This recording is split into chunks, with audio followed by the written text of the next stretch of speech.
I love money. I'm not a Kikuyu, but I love money. And I find myself doing so much. There's one time I found myself selling airtime in the office, and my colleague was like, "Wewe ni Mkikuyu, wewe."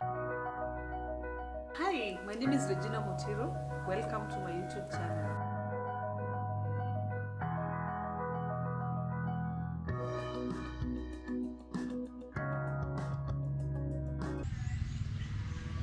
Na utuambie huyu ni nani na ajiintroduce.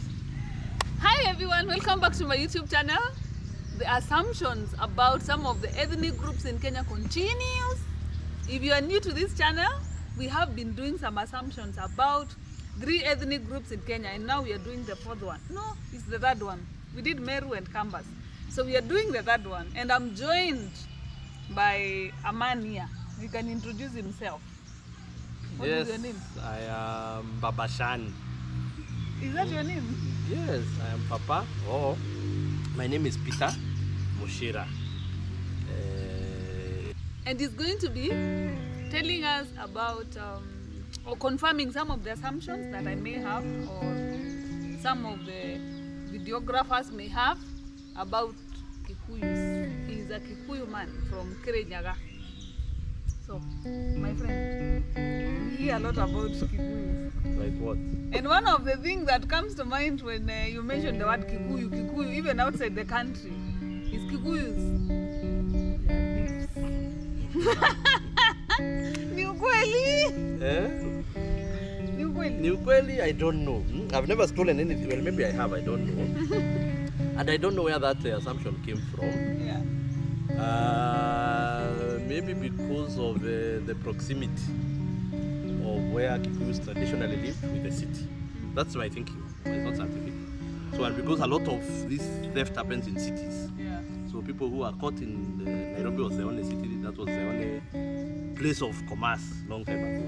So I think all thieves who are caught, or majority, because they are near, were, yes. So every name when you hear is so and so. Kariuki. Yeah, so and so. It was, yes, and the news is always concentrated in Nairobi. So maybe you'd not hear a story of a theft in Kirinyaga, for example, in Kisumu or somewhere. So I guess that's it. But could it be related with Kikuyus love money? Because I have also heard that. I don't know if it's an assumption. That's another assumption. Related to that? I think everyone loves money.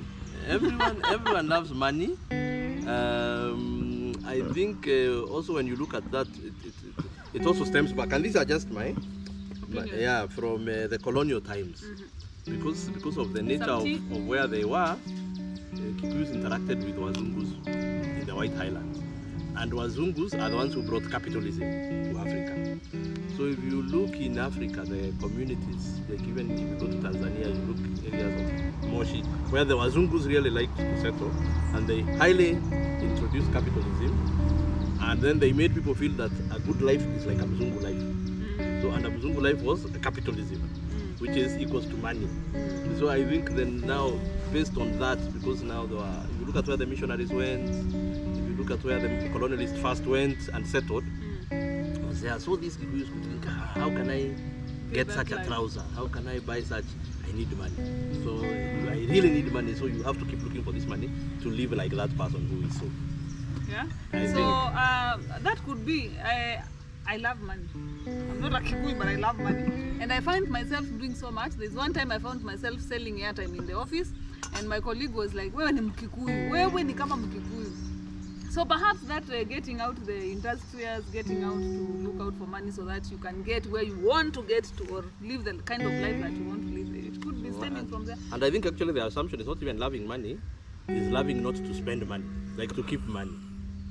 So everyone loves money, but I think the assumption is loving to keep.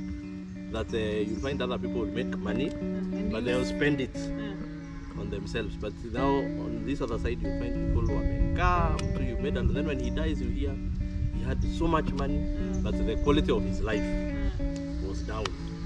So I think the assumption more is that they make the money, but they don't spend the money. They like money to keep instead of to spend. I think that's my observation. How true it is another issue. What assumption do you think other people have about your community? What have you heard about your community? Many things that they are proud, or they are not proud in the proud, but proud in the sense of thinking they are greater than other communities. like a superiority complex. Like they feel even from the election point they of are the ones who contribute a lot to the economy. They are the ones who have a lot of votes, which statistically is not true. But then there's that assumption we are the ones who give a lot of taxes. We are the ones who have so many people. But if you look at the statistics, yes, there could be the population is high, but even the most recent, like the economic statistics, is not really true that where there are many Kikuyus. You will find the areas like Mombasa, which came up as some of the highest contributors to GDP. Nairobi, where is a mix. In fact, the people in Nairobi who are main contributors are not even local people. In Nairobi, the main contributors of the economy are foreign companies, Waindi. So you find the contribution is negligible, but I think that's the main assumption I've had. On that note, perhaps you can tell us, you can give us some fun facts about Kikuyus. One. Besides the assumptions. One, I know they have different dialects. Out there, in fact, other people think Kikuyus are the same with Merus and Embus and the Mberes. Yes. And the Rakas, yes. But Mount Kenya. Yes, but even within the Kikuyu, even live the Merus and the Embu. Even within the, like me, when I speak, some other people from other places in Kikuyu land will think you're not a real Kikuyu. When someone from Nyeri speaks, they speak different. So there are actually quite a number of dialects after every river. Yeah. That is something many people don't know. After every river, the dialect. After every major river. So you live here. Hey, you are a Kikuyu. You said liver. Liver, yeah. There is which is another truth there. People have a lot of problems R and L pronunciation. Yes. So if there's a river here, the next people maybe some words will be a bit different, but you can understand. But there are those dialects which are rich. Now they are ending a bit because people are mixing up. So people are starting to speak the same, but they are there and they should be promoted. Yeah. The other one is that they are actually many, yes, in terms of population, and they are scattered. Because of the nature of the land of where Kikuyus ancestrally came from, that land could not hold. So they are scattered in so many places, in towns, and I think it's just when land is scarce, people go elsewhere. So you find them everywhere. And then primarily, traditionally, they are farmers. Even today, if you go many of their places, they are farming nyanya. They farm almost everything: tea, coffee, milk, potatoes. So is it true that you go to a shop, a Kikuyu shop, you will find nyanya, sukari, you will find everything together, even building materials in one shop. They're selling everything. That is very common. That is very common. I don't know if it is because of it's a fun fact, but it's very common. Yeah. But primarily they are farmers. Okay. Kikuyus, another fun fact they have produced. Kenya has had 4 presidents, and out of the 4, 3 were from originally the Kikuyu community, which is weird because there are like 40-something communities in Kenya. But because the first president was a Kikuyu, perhaps. Maybe, and also because of what are now the other stereotype I told you of superiority. Maybe that now pushes people to vote for one of our own. Maybe that's also where you find other communities in Kenya, they'll vote for different people. Usually here they vote for one person. After indigenous banks started in Kenya, before you only had the British banks.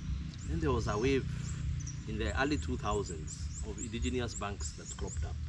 There are some big names, I may not mention them because we are not promoting them. But some of the biggest banks currently, not only in Kenya, in the region, originated as savings and credit societies in this region. And even outside Nairobi County, for those who bothered to check, the central part of Kenya, where most Kikuyus are, has the highest concentration of registered circles in the country.